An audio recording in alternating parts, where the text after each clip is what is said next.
V Michalovciach dnes bolo cítiť napätie. So Slovenskom sa tam lúčilo vyše 160 vojakov, ktorí idú na misie do Kosova a Bosny a Hercegoviny. Iní sa odtiaľ vracajú a všetci mysleli na tragédiu, ktorá sa práve pri návrate našich z Bosny stala pred 2 rokmi.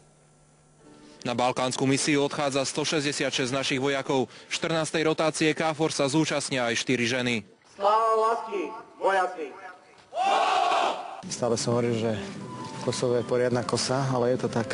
V súvislosti s vyhlásením nezávislosti Kosova tam ale môže byť aj horúco. Naši vojaci sú na základe spravodajských informácií pripravení na všetko. Potláčanie davu, kontrola, patrolíng, prehľadávanie, boj proti terorizmu. Jedni odchádzajú a druhí prichádzajú domov. Rotácia sa uskutoční takmer presne 2 roky po páde nášho vojenského lietadla pri návrate vojakov z tejto misie. Pravdepodobnou príčinou havárie bolo zlyhanie posádky. Toto je definitívne uzavreté a čo je samozrejme definitívne uzavreté, definitívne už uzatvorený aj celý proces odškodňovania. Armáda sa z tohto prípadu poučila. Vojaci už domov lietajú inými typmi lietadiel. Modernejšími v rámci civilných dopravcov.